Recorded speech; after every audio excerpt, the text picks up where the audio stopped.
Hello and welcome to MND story. এই মুভিটার ঘটনা একটা খুনকে ঘিরে, যেখানে একটা ছেলে তার গার্লফ্রেন্ডের সাথে কথা বলার এক পর্যায়ে কেউ যেন পেছন থেকে ধাক্কা দিয়ে ছেলেটাকে অজ্ঞান করে দেয় আর মেয়েটাকে মেরে ফেলে এবং মেয়েটার উপর টাকা ফেলে দেয়। কিন্তু ঘরের ভিতর এই দুজন ছাড়া আর কেউ ছিল না। ঘরের দরজা জানালা ভেতর থেকে লক করা ছিল। তাহলে কিভাবে এই খুন হতে পারে? কি হতে পারে এই খুনের রহস্য? MND story presenting the invisible guest. Movie শুরু হয়, আমরা এনাকে দেখতে পাই। এনার নাম ভার্জিনিয়া গুডম্যান। ইনি একজন উকিল। কিছুদিন আগে তিনি অবসর নিয়েছেন, কিন্তু তিনি একটা হোটেলে আসে অ্যাড্রিয়ান নামের একটা ছেলের মামলায় সাহায্য করার জন্য।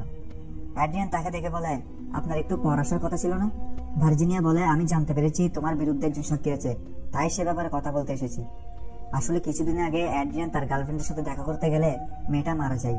পুলিশ তখন মেয়েটাকে অ্যাড্রিয়ান মেরেছে বলে ভেবে নেয় আর তাকে গ্রেফতার করে। কেননা সেই ঘরের দরজা জানালা ভিতর থেকে বন্ধ ছিল, তাই স্বাভাবিকভাবে পুলিশ অ্যাড্রিয়ানকেই সন্দেহ করে। কিন্তু অ্যাড্রিয়ান বলে সে তার গার্লফ্রেন্ড লোরাকে খুন করেনি, অন্য কেউ তাকে হত্যা করে ফাঁসিয়ে দিচ্ছে। তাই মিসেস ভার্জিনিয়া তাকে বাঁচানোর জন্য অ্যাড্রিয়ানের সাথে দেখা করে। অ্যাড্রিয়ান ভার্জিনিয়াকে বলে, আমার তেমন কেউ নেই, আমি অনেক কষ্ট ত্যাগ স্বীকার করে আমার ব্যবসায় এ পর্যন্ত দাঁড় করিয়েছি। যদি আমি জেলে চলে যাই তাহলে আমার সব ব্যবসা বন্ধ হয়ে যাবে। আসলে অ্যাড্রিয়ানের উকিল ছিল মিস্টার ফ্লিক্স। তিনি শহরের বাইরে ছিলেন, সেজন্য মিসেস ভার্জিনিয়াকে ডেকে আনা হয়েছে। ভার্জিনিয়া বলে, আদালতে গেলে তুমি কোন জায়গায় কোন কথা বলবে তা আমি তোমাকে শিখিয়ে দেব। এতে তোমার জামিন পাওয়ার আশা আছে। আর তুমি যদি এই মামলা থেকে মুক্তি পেতে চাও তাহলে আমাকে সেদিনের ঘটনা খুলে বলো। অ্যাড্রিয়ানের সাথে ঘটে যাওয়া ঘটনা সে বলতে থাকে। এবার মুভি কিছুদিন আগের ফ্ল্যাশব্যাকে চলে যায়। দেখা যায় অ্যাড্রিয়ানের সাথে একটা মেয়ে যার নাম লোরা।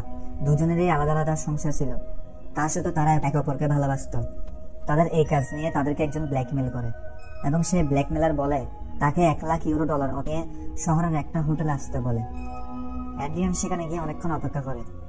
অপেক্ষা করার পর তার মোবাইলে একটা মেসেজ আসে। মেসেজে লেখা ছিল সে সবকিছু বলে দেবে, রুম নাম্বার লিখে দেয়। কিন্তু অবাক করা ব্যাপার, তারা যে হোটেল ও যে রুমে ছিল মেসেজে ব্ল্যাকমেলারটা তা লিখে দেয়। তারা অবাক হয়ে যায় এবং ভাবতে থাকে সে কিভাবে জানলো আমরা এখানে। কিন্তু আরো অবাক করা ব্যাপার, মেসেজটা এসেছিল লোরার মোবাইল থেকে। তারা মনে করে ব্ল্যাকমেলারটা লোরার মোবাইল থেকে মেসেজটা সুযোগ বুঝে করে দিয়েছে। তারা বুঝে যায় তাদের ফাঁসানো হচ্ছে, তাই তারা সেখান থেকে চলে যেতেই যাবে, কিন্তু কেউ যেন অ্যাড্রিয়ানকে পিছন থেকে ধাক্কা দেয় আর সে কাচের সঙ্গে বাড়ি খেয়ে অজ্ঞান হয়ে যায়। যখন তার জ্ঞান ফেরে তখন দেখতে পায় লোরার লাশ পড়ে আছে তার পাশে এবং বাইরে থেকে কিছু লোক আর পুলিশ তাদের ঘরের দরজা বাড়ি দিতে থাকে। পুলিশ যখন দেখেছে দরজা খুলছে না, সেই জন্য তারা দরজা ভেঙে ঘরে ঢুকে পড়ে এবং অ্যাড্রিয়ানকে গ্রেফতার করে।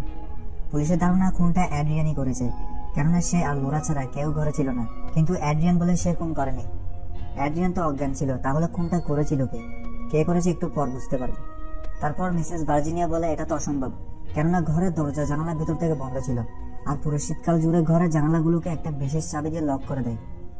ভার্জিনিয়া আরো বলে, এতক্ষণ তুমি শুধু আমাকে কাহিনী শুনিয়েছ, আর কেনই বা কেউ লোরাকে মেরে তোমাকে ভাসিয়ে দিবে? তুমি যদি এই কাহিনী আদালতে গিয়ে শোনাও সবাই এমনিতেই বুঝে যাবে তুমি মিথ্যা বলছো। ভার্জিনিয়া আরো বলে, দেখো তোমাকে বাঁচাতে হলে আমাকে সত্যি করে ঘটনাটা খুলে বলো। এবার অ্যাড্রিয়ান পথ না পেয়ে সত্যি ঘটনাটা খুলে বলতে থাকে। অ্যাড্রিয়ান বলতে থাকে আর মুভিটা 3 মাস আগের ফ্ল্যাশব্যাক দেখানো হয়। দেখা যায় অ্যাড্রিয়ান তার ব্যবসার উদ্দেশ্যে প্যারিস যাওয়ার নাম করে নিজের স্ত্রীকে মিথ্যা বলে লোরার সঙ্গে দেখা করে। কিছুদিন থাকার পর অ্যাড্রিয়ান আর লোরা যখন বাড়ি ফিরছিল তখন একটা গাড়ি তাদের সামনের দিক থেকে আসছিল, আর তখন একটা হরিণ তাদের গাড়ির সামনে এসে গেলে অ্যাড্রিয়ানের গাড়ি নিয়ন্ত্রণ হারানোর কারণে সামনের গাড়িটা অ্যাক্সিডেন্ট হয়ে যায়। এতে অ্যাড্রিয়ান আর লোরার কোনো ক্ষতি না হলেও সামনের গাড়িটার মানুষ মারা যায়। আর দেখতে পাই সে একটা ছেলে এবং তার সিট বেল্ট লাগানো ছিল না। অ্যাড্রিয়ান পুলিশকে ফোন করতে গেলে লোরা বলে, শুধু শুধু এই কাজে ফেসে লাভ নেই, আর এমনিতেই সবাই বুঝে যাবে তুমি প্যারিস যাওয়ার নাম করে আমার সাথে দেখা করেছো। দেখা যায় অ্যাড্রিয়ান তার কথা শুনে নেয় এবং রাজি হয়ে যায়। তারপর হঠাৎ লোরা দেখতে পায় একটা গাড়ি তাদের দিকে আসছে। তখন লোরা তাড়াতাড়ি করে সেই ছেলেটার গাড়ির দরজা বন্ধ করে দেয় এবং দুজন রাস্তায় দাঁড়িয়ে কিছু জরুরি লেখালেখির অভিনয় করে, যেন মনে হয় দুজনের গাড়ি। গাড়িটা যখন তাদের কাছে আসে তখন গাড়িটার মানুষটা বলে তাদের কোনো সাহায্য লাগবে কিনা। লোরা সেখানে না বলে দেয় এবং লোকটা চলে যায়। তারা সেখান থেকে চলে যেতে যাবে, কিন্তু তারা দেখে তাদের গাড়ি স্টার্ট হচ্ছে না। তারা গাড়িটা ও ছেলেটার লাশ সহ অন্য কোথাও রেখে আসার প্ল্যান করে, তাই তারা ছেলেটার লাশকে ছেলেটার গাড়িতে ডিক্কিতে ঢুকিয়ে দেয়। তারপর অ্যাড্রিয়ান ওই গাড়িটা নিয়ে সেখান থেকে বেরিয়ে পড়ে।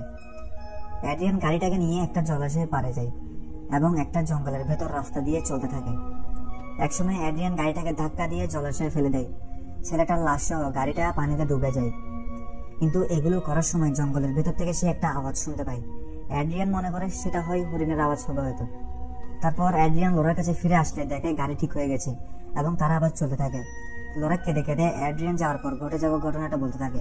দেখা যায় অ্যাড্রিয়ান সেখান থেকে যাওয়ার পর অ্যাড্রিয়ানের গাড়ির সামনে একটা গাড়ি আসে, যেটাতে একজন থমাস নামের বয়স্ক লোক ছিল। থমাস বলে, কি হয়েছে তোমার গাড়ির? লোরা ভয়ে ভয়ে বলে, একটু আগে আমাদের গাড়ির সাথে হরিণের ধাক্কা লাগে, তাই গাড়িটা স্টার্ট হচ্ছে না। থমাস বলে, আমি এই গাড়ির কোম্পানিতে আগে কাজ করতাম, কিছুক্ষণের মধ্যে তোমার গাড়ি ঠিক করে দিচ্ছি। থমাস গাড়ি একটু পরীক্ষা করে বলে, এই গাড়ি ঠিক করতে একটু সময় লাগবে, আমার বাড়িতে আসো, আমি সেখানে তোমার গাড়ি সুন্দরভাবে ঠিক করে দেব। রাস্তায় চলতে চলতে থমাস লোরার পরিচয় জানতে চাইলে সে মিথ্যা কিছু বলে দেয়। থমাসের বাড়ি এসে থমাস তার স্ত্রী ইলবিরার সাথে পরিচয় করিয়ে দেয়। তারপর ইলবিরা আর লোরা বসে কথা বলতে থাকে, আর ওইদিকে থমাস বাইরে গাড়িটা ঠিক করতে থাকে। কথা বলার সময় লোরা টেবিলে দেখতে পায় সেই ছেলেটার ছবি, যার অ্যাক্সিডেন্ট হয়ে গিয়েছিল। ইলবিরা বলে, আমাদের একমাত্র ছেলে ড্যানি, অর্থাৎ সেই ছেলেটার নাম ড্যানি। এটা শুনে লোরা প্রচন্ড ভয় পেয়ে যায়। এদিকে থমাস গাড়ি ঠিক করে ঘরে ঢুকে। লোরা তাদের কথা এক পাশ থেকে শুনে, যেখানে তারা বলছিল ড্যানি গাড়ি নিয়ে বের হওয়ার পর একবারও ফোন রিসিভ করেনি। তার মা ড্যানির জন্য টেনশন করতে থাকে। ড্যানির মা ড্যানিকে আবার ফোন করতে গেলে ফোনটা বাজে লোরার কাছে। আসলে ড্যানির অ্যাক্সিডেন্ট হওয়ার পর লোরা ড্যানির ফোনটা নিজের কাছে রেখে দিয়েছিল। থমাস ফোনটাকে ঘরের মধ্যে বাজতে শুনে ঘরের মধ্যে ফোনটাকে খুঁজতে যায়। লোরা তাড়াতাড়ি করে ড্যানির ফোনটাকে তাদের ঘরের সোফার উপরে রেখে দেয়। থমাস ফোনটাকে পেয়ে একটু অবাক হয়, কেননা ড্যানি তার ফোন কোনোদিনও ঘরে রেখে যায়নি। তারপর লোরা তাড়াতাড়ি করে গাড়ি নিয়ে বের হতে চায়, আর তার ড্রাইভিং সিটটাকে অ্যাডজাস্ট করছিল। এখানে থমাসের একটু সন্দেহ হয়, কেননা সে যদি এই গাড়ির সিটে বসে থাকতো তাহলে তার থেকে আর সিট অ্যাডজাস্ট করা লাগতো না। তারপরের দিন অ্যাড্রিয়ান একটা গ্যারেজে তার গাড়ি পুরো ভেঙে ফেলার জন্য দিয়ে দেয়। তারপর লোরা আর অ্যাড্রিয়ান পুরোপুরি আলাদা হয়ে যায়। এরপর অ্যাড্রিয়ান তার গাড়ির নামে একটা মিসিং কেস লেখায়, যেন পুলিশ মনে করে তার গাড়ি দিয়ে কেউ ছেলেটাকে অ্যাক্সিডেন্ট করে দিয়েছে। এরপর অ্যাড্রিয়ান তার জীবন আগের মতো সুন্দর করে কাটাতে লাগলো। তারপর একদিন অ্যাড্রিয়ান দেখতে পায় ড্যানির নামে সেই ছেলেটা পাওয়া যাচ্ছে না। তার মা বাবা পুলিশ সহ ছেলেটাকে অনেক খুঁজছে। অ্যাড্রিয়ানের এটাতে খুব খারাপ লাগে, কিন্তু তার আর কিছু করার ছিল না। কিছুদিন পর অ্যাড্রিয়ানের অফিসে পুলিশ আসে, আর তাকে থানা নিয়ে বলা হয় ড্যানির যেদিন অ্যাক্সিডেন্ট হয়েছিল সেদিন তার বাবা একজন মেয়েকে সাহায্য করেছিল। পুলিশ লোরার একটা স্কেচ দেখিয়ে বলে, আপনি এই মেয়েটাকে চেনেন? কোথাও কি দেখেছেন? অ্যাড্রিয়ান লোরাকে চেনে না বলে জানিয়ে দেয়। কিছুদিন পর অ্যাড্রিয়ান টিভিতে একটা নিউজ দেখতে পায়, যেখানে বলা হচ্ছিল ড্যানি কোনো নিখোঁজ হয়নি, সে নিজের ব্যাংক থেকে 1 লাখ ইউরো চুরি করে পালিয়েছে। অ্যাড্রিয়ান ভালোভাবে বুঝে যায় এগুলো সব লোরার কাজ। লোরা ড্যানির নামে চুরির কাজের ভুল তথ্য দিয়ে এগুলো করছে, কিন্তু কিভাবে? অ্যাড্রিয়ান তারপর লোরার সাথে দেখা করে।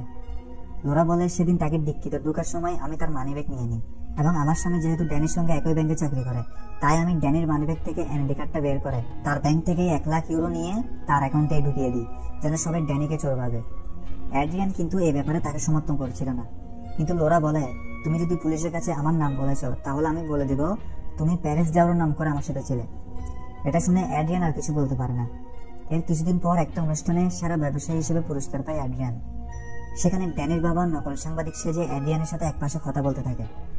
থমাস বলে, আমি জানি আমার ছেলে ব্যাংকের টাকা চুরি করেনি, হয়তো সে কোনো দুর্ঘটনায় মারা গেছে। সেদিন আমি ওই অচেনা মেয়েটার গাড়ি ঠিক করার জন্য বাড়ি আনি। কিছুক্ষণ পর দেখি ড্যানির ফোনটা সোফার উপরেই পড়ে আছে, আর এটা থেকে বোঝা যায় ড্যানির সঙ্গে রাস্তায় ওই মেয়েটার দেখা হয়েছিল। আর মেয়েটা আমাকে মিথ্যা বলেছিল, সে বলেছিল সে নাকি একা গাড়ি চালিয়েছে, কারণ আমি দেখেছি গাড়ি চালানোর সময় সে গাড়ির সিট অ্যাডজাস্ট করছিল, অর্থাৎ তার সাথে আরো কেউ ছিল। আর সেদিন আমি আপনাকে থানায় দেখার পর আমার মনে হয় সেদিন মেয়েটার সঙ্গে আপনি ছিলেন।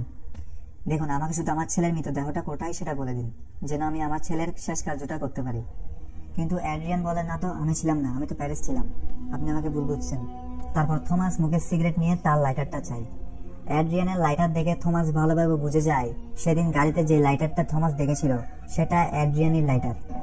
থমাস এ ব্যাপারে অ্যাড্রিয়ানকে বলে, কিন্তু অ্যাড্রিয়ান কিছুতেই সত্যি কথা বলে না। ততক্ষণে সেখানকার সিকিউরিটি গার্ড এসে থমাসকে ধরে নিয়ে যায়। ভার্জিনিয়া এগুলো শুনে বলে, হয়তো ড্যানির বাবা যখন জানতে পারে যে লোরা দায়ী, তখন ড্যানির বাবা থমাস লোরাকে মেরে তোমায় ফাঁসিয়ে দিচ্ছে, কিন্তু তুমি এটা প্রমাণ করবে কিভাবে? ভার্জিনিয়া বলে, এখানে 3টা প্রশ্ন উঠে দাঁড়ায়। 1 নম্বর, থমাস লোরার ফোন থেকে মেসেজটা কিভাবে তোমাকে করলো? 2 নম্বর, থমাসের টাকার দরকার ছিল না, তার উদ্দেশ্য ছিল প্রতিশোধ, তাই সে টাকাগুলোকে না নিয়ে গিয়ে লোরার উপর ফেলে দেয়। 3 নম্বর, খুন করে থমাস বাইরে বের হলো কিভাবে? কেননা দরজা জানালা ভেতর থেকে বন্ধ করা ছিল। তখন অ্যাড্রিয়ান বলে, আমি তো বুঝতে পারছি না, আপনিই বলুন এর উত্তর কি হতে পারে। ভার্জিনিয়া বলে, আমরা এটা আদালতে বলতে পারি যে তোমাদেরকে একটা হোটেলের সামনে ঠিক 5টার সময় বুথে কল দেয়, আর লোরা সেটা রিসিভ করলে তার ফোনটা ডাস্টবিনে ফেলে দিতে বলে। তারপর তাদেরকে একটা ট্রেনে করে সেই হোটেলে চলে যেতে বলে। তারপর থমাস সেই ডাস্টবিন থেকে মোবাইলটা নেয়। এদিকে তারা যখন হোটেলে যায় দেখে থমাস তাদের জন্য আগে থেকে রুম বুক করে রাখে, এবং থমাস লোরার মোবাইল দিয়ে সেই হোটেলের নাম ও রুম নাম্বারটা অ্যাড্রিয়ানকে মেসেজ করে দেয়। যখন অ্যাড্রিয়ান মেসেজটা দেখে তারা যখন চলে যেতে যাবে, তখন থমাস পেছন থেকে এসে ধাক্কা দিয়ে অ্যাড্রিয়ানকে অজ্ঞান করে দেয় আর লোরাকে মেরে টাকাগুলোকে তার উপর ছিটিয়ে দেয়। ভার্জিনিয়া বলে, থমাসকে ফাঁসাতে হলে আগে তোমাকে এটা বলতে হবে তুমি লাশটা কোথায় ফেলেছো, কেননা আমাদের আদালতে থমাসকে ফাঁসাতে গেলে আমাদের এই তথ্যগুলো আদালতে দিতে হবে। কিন্তু অ্যাড্রিয়ান বলে, আমাদের আগে এটা প্রমাণ করতে হবে সে ঢুকলো কিভাবে, বের হলো কিভাবে। তারপর মিসেস ভার্জিনিয়া কিছু নিউজ পেপারের কাটিং দেখায়, যেখানে পুলিশ অ্যাড্রিয়ানকে ধরে নিয়ে যাওয়ার সময় পেছনে ড্যানির মা দাঁড়িয়েছিল, আর ড্যানির মা সেই হোটেলে কাজ করে। ভার্জিনিয়া আরো বলে, থমাসকে ইলভিরা ঘরে ঢুকতে সাহায্য করে, আর থমাস ঘরের কোনো এক জায়গায় লুকিয়েছিল, আর থমাস সেই জায়গা থেকে বেরিয়ে অ্যাড্রিয়ানকে অজ্ঞান করে দেয় আর লোরাকে মেরে তার উপর টাকাগুলোকে ছিটিয়ে দেয়, যেন পুলিশের সন্দেহ না হয় যেন যে খুনটা অন্য কেউ করেছে। তারপর থমাস জানালা দিয়ে বেরিয়ে যায়। তারপর ড্যানির মা ইলভিরা পুলিশগুলোকে ঘরে আনে এবং সবার চোখের আড়ালে ড্যানির মা জানলাটিকে ভেতর থেকে লক করে দেয়। তারপর হঠাৎ মিসেস ভার্জিনিয়ার কাছে একটা কল আসে, যেখানে বলা হচ্ছে বিরোধী দলের কাছে একজন সাক্ষী আছে, যেটা ওই গাড়ির ড্রাইভারটা, যে অ্যাড্রিয়ান আর লোরাকে দেখে ফেলেছিল ড্যানির গাড়ির পাশে এবং সে তাদের সাহায্য করতে চেয়েছিল। তারপর অনেক ভাবার পর ভার্জিনিয়া বলে, তুমি সেদিন কোর্টে গিয়ে বলবে সেদিন লোরা একাই তোমার গাড়ি নিয়ে বেরিয়েছিল এবং রাস্তায় ড্যানিকে অ্যাক্সিডেন্ট করে দিয়েছে এবং গাড়িটাকে লোরা নিজেই জলাশয়ে ফেলে দেয়। তারপর লোরা তোমার সাথে দেখা করার জন্য একটা হোটেলে আসে যেন তোমার থেকে কোনো সাহায্য নিতে পারে। এতে শুধু তোমার উপর একটাই দোষ থাকবে যে লোরাই খুন করেছে, তুমি জানার সত্ত্বেও চুপ ছিলে। অ্যাড্রিয়ান বলে, লোরা এগুলো করেছে যে আপনি এগুলো প্রমাণ করবেন কিভাবে?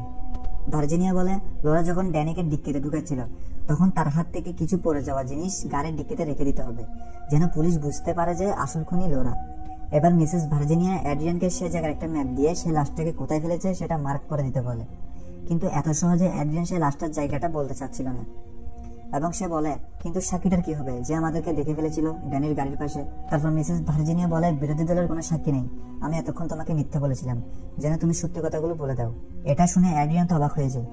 ভার্জিনিয়া বলে, তুমি আমাকে প্রথমে সত্যি কথাগুলো বলো নাই কেন? অ্যাড্রিয়ান বলে, আমি আপনাকে পরীক্ষা করেছিলাম যেন আমি যাকে সব সত্যি কথা বলবো সে কি করে আমাকে বাঁচাবে। অ্যাড্রিয়ান এবার ভার্জিনিয়াকে ভরসা করে আরো সত্যি কথা বলতে থাকে। সে বলে, সেদিন আমি যখন তাকে পানিতে ফেলছিলাম তখন ডিক্কি থেকে আওয়াজ আসছিল, আমি ডিক্কি খুলে দেখি ড্যানি বেঁচে ছিল আর আমার থেকে সাহায্য চাচ্ছিল, কিন্তু আমি তাকে সাহায্য না করে পানিতে ফেলে দিই।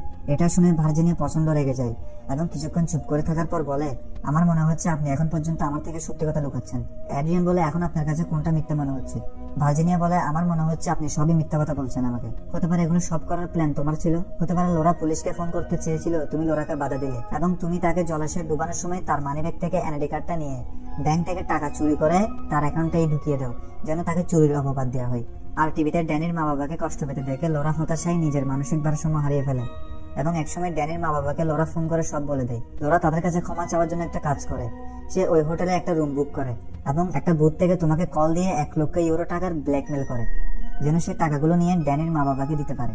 আর তুমি যখন টাকাগুলোকে নিয়ে হোটেলে যাও তখন লোরা তোমাদের সব সত্যি কথা জানিয়ে দেয় এবং সে তুমি যে এই হোটেলে এসেছিলে তার প্রমাণস্বরূপ তোমার নামে এই হোটেলটা বুক করে রাখে। এতে তুমি রেগে সেখানে থাকা একটা শপিস দিয়ে লোরাকে মেরে ফেলো। লোরা চিৎকার শুনে সেখানে ঘরের বাইরে মানুষ চলে আসে, এতে তুমি সেখান দিয়ে পালাতে পারোনি, সেজন্য তুমি জানালা দিয়ে পালাতে চাইলে তুমি দেখো জানালা লক করা। তখন তুমি প্ল্যান করো প্রথমে টাকাগুলোকে লোরার উপর ছিটিয়ে দাও এবং নিজেকে নির্দোষ প্রমাণ করার জন্য নিজেই গ্লাসে তোমার মাথা ফাটাও। অ্যাড্রিয়ান এগুলো শুনে বলে, আপনি যদি সত্যি বলে থাকেন তাহলে লোরা সত্যি কথা বলার পর ড্যানির মা বাবা পুলিশের কাছে যায়নি কেন? এতে ভার্জিনিয়া বলে, তুমি অনেক বড় ব্যবসায়ী, তোমার টাকার কোনো অভাব নেই, তুমি টাকার সাহায্যে মামলাটাকে জিতে ফেলতে পারো। সেজন্য ড্যানির মা বাবা চেয়েছিল একটা প্রমাণ দিয়ে তোমাকে দোষী সাব্যস্ত করবে, আর তারা জানে যে তুমি কখনো বলবে না ড্যানির লাশ তুমি কোথায় ফেলেছো, আর ড্যানির লাশ ছাড়া ড্যানির পরিবার কোনোভাবেই তোমাকে দোষী সাব্যস্ত করতে পারবে না। আর এগুলো বলে মিসেস ভার্জিনিয়া অ্যাড্রিয়ানকে ঘরের জানালার সামনে নিয়ে যায় এবং সেখানে দেখায় সামনের বিল্ডিং এ থমাস দাঁড়িয়ে আছে। এটা দেখে অ্যাড্রিয়ান একটু অবাক হয়ে যায়। ভার্জিনিয়া বলে, যখন তারা জানতে পারলো যে ড্যানির লাশ ছাড়া তোমাকে দোষী সাব্যস্ত করা যাবে না, তাই তখন থেকে থমাস তোমার পিছনে লেগে আছে, তুমি যেখানেই যাও সেখানে থমাস তোমার উপর নজর রাখে। অ্যাড্রিয়ান বলে, এত কিছু আপনি জানলেন কিভাবে? ভার্জিনিয়া বলে, সে শুধু তোমার উপর নজর রাখতো না, সে তুমি যার সাথে মেলামেশা করো তাদের উপরও নজর রাখতো। ঠিক সেভাবে তোমার উকিল মিসেস ফ্লিক্স এর সাথে যখন আমি কথা বলছি তখন থমাস আমাকে দেখে ফেলে এবং আমার উপরে নজর রাখা শুরু করে। অ্যাড্রিয়ান বলে, তাহলে আপনি শুধু থমাসকে সাহায্য করার জন্য আমার কাছে এসেছেন? এতে ভার্জিনিয়া কিছু বলে না। তখন অ্যাড্রিয়ান সে পেপার কাটিং নিয়ে বলে, এই পেপার কাটিং এ প্রমাণ করে দেয় যে আমি সে খুন করিনি, সেখানে ড্যানির মা দাঁড়িয়ে আছে। ভার্জিনিয়া বলে, তুমি এখন পর্যন্ত আমাকে মিথ্যা বলছো, ভালো করে ছবিটার দিকে তাকিয়ে দেখো, যেখানে ড্যানির মা দাঁড়িয়ে আছে তার সামনের আয়নাতে তার প্রতিচ্ছবি দেখা যাচ্ছে না। আমি তোমাকে দিয়ে সত্যি কথা বলানোর জন্য এই নকল ছবিটাকে বানিয়েছি। অ্যাড্রিয়ান এগুলো শুনে একটু মুচকি হাসে এবং এখানেই ঘটে মুভির অন্যতম টুইস্ট। অ্যাড্রিয়ান বলে দেয় সেই লোরাকে খুন করেছে। এতক্ষণ ধরে ভার্জিনিয়া যেগুলো বলেছে সব সত্যি।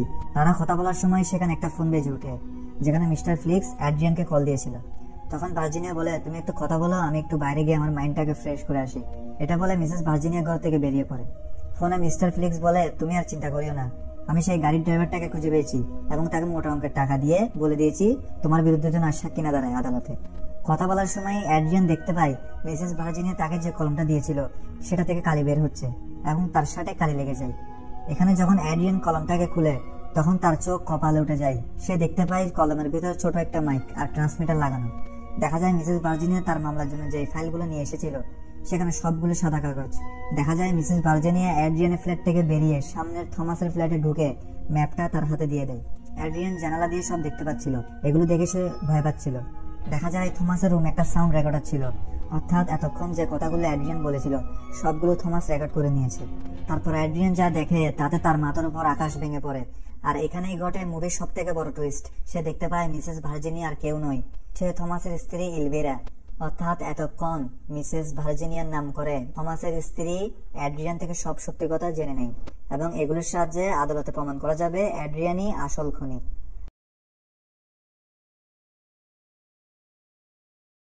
আর মুভিটা এখানে শেষ হয়ে যায়। ভিডিওটা ভালো লেগে থাকলে শুধু একটা লাইক করে দাও, আর চ্যানেলে নতুন হয়ে থাকলে চ্যানেলকে সাবস্ক্রাইব করে দাও।